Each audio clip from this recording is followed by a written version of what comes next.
সংঘর্ষ বিরতি শুরু, এখনো পাক কবজাতেই পূর্ণম সাউ।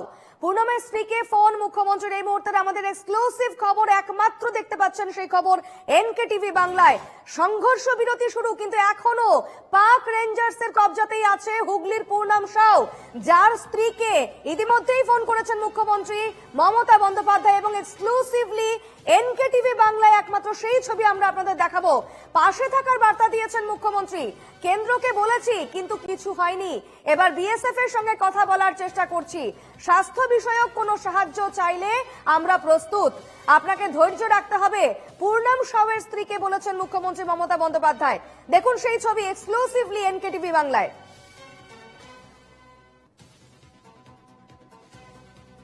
আমাদের সঙ্গে এই মুহূর্তে টেলিফোনে রয়েছেন প্রতিনিধি প্রসেনজিৎ। প্রসেনজিৎ, কি বললেন মুখ্যমন্ত্রী পূর্ণম সাউয়ের স্ত্রীকে? দেখো বিপন্না, রাজ্যের মুখ্যমন্ত্রী মমতা বন্দ্যোপাধ্যায় কিছুক্ষণ আগে পূর্ণম সাউয়ের স্ত্রী রজনী সাউকে ফোন করেছিলেন। রজনী সাউর সঙ্গে কথা হয়েছে। সবার প্রথম রজনী সাউ যেহেতু অন্তঃসত্ত্বা, তার শারীরিক খবর নিয়েছে যে তিনি কেমন আছেন, তার পরিবারের লোকজনরা কেমন আছে, এবং তারপরে জিজ্ঞেস করেছে যে এই মুহূর্তে যদি কোনো শারীরিক সমস্যা বা কোনো মেডিকেল দরকার হয় আপনারা আমার সঙ্গে ডাইরেক্ট যোগাযোগ করবেন, আমি আপনাদের ব্যবস্থা করে দেবো। এবং তারপরে যাই হচ্ছে এই বিএসএফ যে জওয়ান আছে পূর্ণম কুমার সাউ, তার কাছে যে তার সঙ্গে কথা হয়নি, তার পরিবারের তিনি জানেন, তিনি যথাসাধ্য ব্যবস্থা করছেন এবং চেষ্টা করছেন বলে সঙ্গে সঙ্গে তিনি কিছুক্ষণ পর ফোন কেটেছে বিএসএফ এর পুলিশ থেকে, বিএসএফ এর সঙ্গে কথা বলান।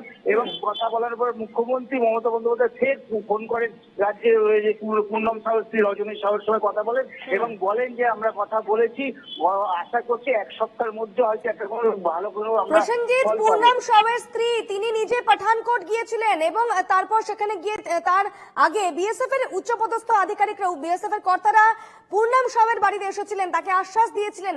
তারপর আজ মুখ্যমন্ত্রীর সঙ্গে কথা হয়েছে পূর্ণম সাউয়ের স্ত্রীর। এবং এত কিছুর পরে যেখানে আমরা দেখেছি ঘাত প্রত্যাঘাত হয়ে গিয়েছে, এবার সংঘর্ষ বিরতি চলছে, তারপর আজকে আবার সেই পূর্ণম সাউয়ের স্ত্রীর সঙ্গে মুখ্যমন্ত্রীর ফোনালাপ, কতটা আশ্বস্ত হতে পারছেন পূর্ণম সাউয়ের পরিবার? এতদিন তারা বলছিল যে আমরা আশ্বস্ত হচ্ছি, কিন্তু আজকে মুখ্যমন্ত্রী মমতা বন্দ্যোপাধ্যায় ফোন করার পর তিনি বলছেন আমি ফুললি স্যাটিসফাইড, অর্থাৎ আমি এখন খুশি। কিন্তু এতদিন যে বিএসএফ এসেছে, অন্যান্য রাজনৈতিক দলের নেতারা এসেছে, সবাই আশ্বাস দিয়ে গেছে, কেউ কিন্তু কোনো সুরাহা করতে পারেনি। কিন্তু আজকে রজনী সাউ, তিনি যে বিএসএফ জওয়ান আছে পূর্ণম সাউ শ্রী রজনী সাউ কিন্তু বলে যে এতদিন পর আমি ফুললি স্যাটিসফাইড এবং আমি খুশি যে মুখ্যমন্ত্রী ফোন করেছেন, এইবার মনে হচ্ছে একটা কিছু হতে পারে। তবে উনি এতদিন কিন্তু খুশি ছিলেন, যেরকম তার থেকে বেশি খুশি আজকে দেখা যাচ্ছে, যেহেতু মুখ্যমন্ত্রী ফোন করেছেন। মুখ্যমন্ত্রী ফোন করাতে আজকে একটা কিছু হেলদোল হতে পারে বলে তিনি জানিয়েছেন। একদম, তুমি সঙ্গে থাকো প্রসেনজিৎ, আমি তোমার কাছে ফিরবো। তবে ঠিক কি কথাবার্তা হয়েছে, সেই কথোপকথন আমাদের কাছে রয়েছে এবং সেই কথোপকথন আমরা আপনাদের শোনাবো। ঠিক কি কথা হয়েছে মুখ্যমন্ত্রীর, শুনে নেব এক্সক্লুসিভলি সেই কথোপকথন। পূর্ণম সাউয়ের স্ত্রীর সঙ্গে মুখ্যমন্ত্রীর সেই কথোপকথন আমরা শোনাচ্ছি। আমার বাড়িতে দেখুন, আমার শ্বশুর আছেন, উনি কিছু করেন না, কেন কি ওনার কোমরে স্পাইনাল অপারেশন হয়েছে, উনি টোটালি বেড রেস্ট। আর আমার ভাসুর টোটো চালায়। আমাদের ঘরে একজনই ভালো সার্ভিস করতেন, যে তিনি আমার হাজবেন্ড ম্যাডাম, ঠিক আছে। ওনাকে অ্যারেস্ট করে এরা 20 দিন থেকে আমাদের ঘর পরিবার কি করে চলছে সেটা আমরাই এখন জানি। ওনার অ্যাকাউন্টেরও স্টেটমেন্ট কিছু পাচ্ছি না, কি হোল্ড আছে কি পয়সা ঢুকেছে, আমরা তো কিছুই জানতে পারছি না, কেন কি এটিএম সব ওনার কাছেই ছিল ম্যাডাম। উনি আমাকে ফোন পে করতেন, তো আমি ঘরে টাকা পয়সা দিতাম, বা ওনার তো ফোনও নেই আমাকে, উনি তো ফোন পেও করতে পারছেন না আমাকে। কি করে করবে, ওদের কাছে তো কিছু নেই এখন না। সেটাই হচ্ছে ম্যাডাম, আমি কি বলবো আপনাকে বলুন। আপনি কিছু করেন? না ম্যাডাম, আমি আগে স্টেট ব্যাংকে সার্ভিস করতাম, কিন্তু রাইট নাও আমি এখন হাউস ওয়াইফ। ম্যাডাম আপনাকে হাত জোড়ে আমাকে রিকোয়েস্ট করছি ম্যাডাম, আজকে 19 দিন হয়ে গেছে, কিছু ওনার মায়ের খুব শরীর ব্রেন স্ট্রোক হয়েছে, কাল দিন ওনাকে যদি কিছু হয়ে যায় আমরা কি করব বলুন। আমার শ্বশুরও ঠিক না, আমার শাশুড়ির ব্রেন স্ট্রোক আছে, 2 বার হয়ে গেছে। ওদের যদি কোনো হসপিটালের প্রবলেম হয় আপনি আমাকে বলবেন, আমি করে দেবো। আর আপনি কি আপাতত আপনার ছেলে মেয়ে কেউ আছে? আমি এখন 3 মাসের প্রেগনেন্ট আছি ম্যাডাম, আমি এই অবস্থায় কোথাও দৌড়াবো বলুন। আমি তো কাংড়া। আপনি কোথাও দৌড়াবেন না, আপনি এখানেই থাকুন। আপনি কাছাকাছি কোনো কাজ করতে পারেন জাস্ট ওখানে সামনে, যতক্ষণ পর্যন্ত এই ব্যাপারটা না মিটছে, কি কাজ করব বলুন যাতে ম্যাডাম? সংসারটা চালাতে পারেন। আমি আগে খোঁজ নিয়ে দেখছি। আমি দেখুন ম্যাডাম, আমি গ্র্যাজুয়েট, মানে পড়াশোনা জানি, কিন্তু আমার কাছে এখন চাকরি কি? আমার একটা বাচ্চা আছে, সে ক্লাস 3 এ পড়ে, আর আমার শ্বশুর আছে, শাশুড়ি আছে, দুজনই মানে পেশেন্টই বলুন। তো এখন আমি কোথায় কাজ করতে যাব বলুন? আমার 3 মাসের প্রেগনেন্সি, এই কন্ডিশনে। কাজ করতে হলে আমি আপনাকে, এখন আপনার কাজ করার মতো পরিস্থিতিও নেই। হ্যাঁ আমি দেখে নিচ্ছি, আমি তো বিএসএফ এর সাথে কথা বলে নিচ্ছি। ম্যাডাম দেখুন, আপনি যদি আমার সাথে 10 মিনিটে দেখা করতেন না ম্যাডাম, আমি চলে আসবো। আপনি যে দেখা করার কোনো প্রয়োজন নেই, আপনার তো কাজটা, আমি সেই জন্য সব জেনে নিলাম।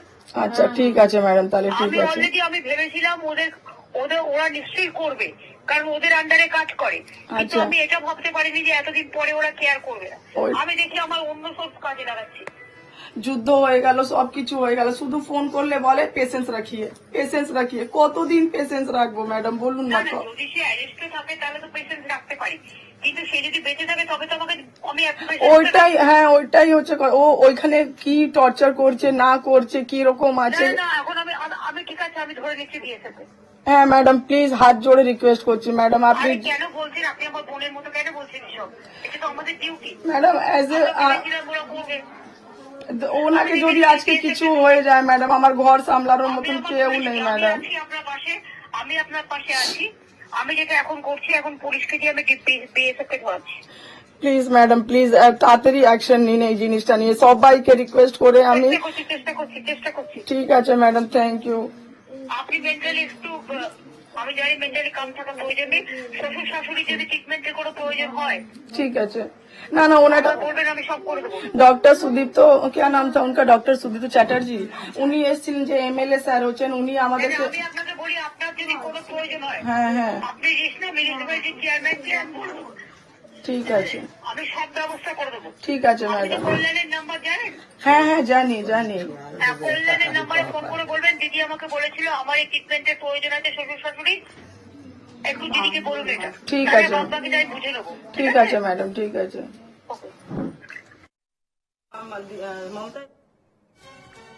আমরা শুনছিলাম পূর্ণম সাউয়ের স্ত্রী রজনী সাউ, তার সঙ্গে টেলিফোনে কথা বলেছেন মুখ্যমন্ত্রী মমতা বন্দ্যোপাধ্যায় এবং সব রকম সহযোগিতা আশ্বাস দিয়েছেন, এবং তার পূর্ণম সাউয়ের বাবা মা যারা অসুস্থ রয়েছেন তাদের যদি কোনো রকম হেল্প লাগে সেই বিষয়েও কথা বলেছেন মুখ্যমন্ত্রী।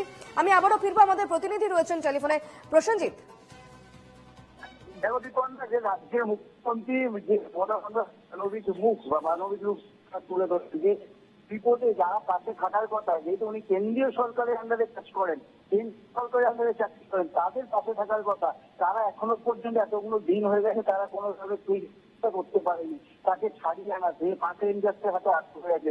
সেইখানে মুখ্যমন্ত্রী বলছেন যে এতদিন হয়ে গেছে ওখানে চাকরি করে, তাই আমি দেখছি, আমি আশ্বাস দিচ্ছি, এবং পুরোপুরি ভাবে আজকে ওনার সঙ্গে তার স্ত্রী রজনী সাউ স্যাটিসফাই, এবং তিনি বলছেন এতদিন পরে একটা কিছু সুরাহা হতে পারে। যেহেতু মুখ্যমন্ত্রী শুধু ওই কথা না, মুখ্যমন্ত্রী তার পরিবারের কথা জিজ্ঞেস করে যে সে কি করে, তাদের কোনো সমস্যা হচ্ছে কিনা, এবং তিনি বলেন যে ওই এলাকার স্থানীয় সাংসদ কল্যাণ ব্যানার্জির সঙ্গে যোগাযোগ করবেন যদি কোনো চিকিৎসার প্রয়োজন, যে অন্যান্য প্রয়োজন, কল্যাণ ফোন করতে বলে দিলেন উনি, যে এমপির সঙ্গে কথা বলবেন এবং যা সমস্যা সরাসরি কথা বলবেন, আমি আপনাদের সঙ্গে সময় আছি। একেবারে প্রসেনজিৎ, আমরা সেই কথোপকথন শুনছিলাম যেখানে পূর্ণম সাউয়ের স্ত্রীকে আশ্বাস দিচ্ছিলেন মুখ্যমন্ত্রী এবং তাদের সব রকম সাহায্য করা হবে, তাদের পাশে থাকার আশ্বাস দিচ্ছিলেন মুখ্যমন্ত্রী মমতা বন্দ্যোপাধ্যায়। এবং সেক্ষেত্রে তুমি যেমনটা বলছিলে কিছুক্ষণ আগে, যে পূর্ণম সাউয়ের স্ত্রী রজনী সাউ এর আগে যখন বিএসএফ এর আধিকারিকরা তাদের বাড়িতে এসেছিলেন, তাদের আশ্বাস দিয়েছিলেন, সেই আশ্বাস পাওয়ার পরও তারা আশ্বস্ত হতে পারছিলেন না, এবং আজকে মুখ্যমন্ত্রী যখন তাদের সঙ্গে কথা বললেন, তাদের পাশে থাকার বার্তা দিলেন, সেই আশ্বাসে তারা অনেকটাই আশ্বস্ত। এইবার তারা কি আশা করছেন যে পূর্ণম সাউয়ের কোনো খবর তারা পাবেন বা পূর্ণম খুব তাড়াতাড়ি ফিরে আসবে? রজনী সাউ তিনি জানিয়েছেন যে মুখ্যমন্ত্রীর সঙ্গে কথা হয়েছে, তিনি জানিয়েছেন যে 1 সপ্তাহের মধ্যে তাকে ফিরিয়ে আনা হবে এবং তিনি যথেষ্ট চেষ্টা করছেন। এখন বক্তব্য হচ্ছে যেহেতু এতটা দিন হয়ে গিয়েছে, বিএসএফ এর কর্তারা এসেছেন বা বিভিন্নবার ফ্ল্যাগ মিটিং হয়েছে, তাতে কোন রকম ভাবে মানে সুরা হয়নি, অর্থাৎ তাকে আনা হয়নি। কিন্তু মুখ্যমন্ত্রী ফোন করার পর তিনি আজকে যেভাবে একটা খুশির ভাব দেখা যাচ্ছে, তাতে মনে হচ্ছে যে এবার একটা কাজ হবে এবং খুব তাড়াতাড়ি তাকে আনা হবে। শুধু আনা হবে না, এবং ওনার পরিবারের যারা আছে তাদের সঙ্গে তিনি দেখা করতে চেয়েছেন যে আমি যাবো দিদিভাই আপনার সঙ্গে দেখা করতে। তিনি বলছেন প্রয়োজন নেই, আপনাদের যখন দরকার যেটা দরকার আমি সেইটা করব। এটাই তো হওয়া উচিত ছিল, যেহেতু যা যা দরকার সেই দরকারটা মেটানো, যেটা কেন্দ্রীয় সরকারের করার কথা ছিল। যেহেতু কেন্দ্রীয় সরকারের আন্ডারে চাকরি করে, সেখানে এতটা দিন হয়ে গেছে করতে পারিনি। তখন রাজ্যের মুখ্যমন্ত্রী নিজে ফোন করলেন, ফোন করে এখন আশ্বাস দিলেন না, সরাসরি সঙ্গে সঙ্গে তিনি বিএসএফ এর সঙ্গে কথা বলালেন পুলিশকে দিয়ে। পুলিশ বিএসএফ এর সঙ্গে কথা বললো, বলার পরে তারপরে মুখ্যমন্ত্রী মমতা বন্দ্যোপাধ্যায় ফোন করে রজনী সাহুকে ফোন করে জানায় যে বিএসএফ এর সঙ্গে কথা হয়েছে। এই যে এই ঘটনার পরে এখন রজনী সাহু বলছে আমি খুশি, এতদিন পর মুখ্যমন্ত্রী ফোন করেছেন, তার জন্য আমি খুবই খুশি যে মুখ্যমন্ত্রী থেকে আমি একটা আশ্বাস পেয়েছি। তার মানে এবার আমি আমার হাজবেন্ডকে আমি আমার বাড়িতে ফিরিয়ে আনতে পারবো।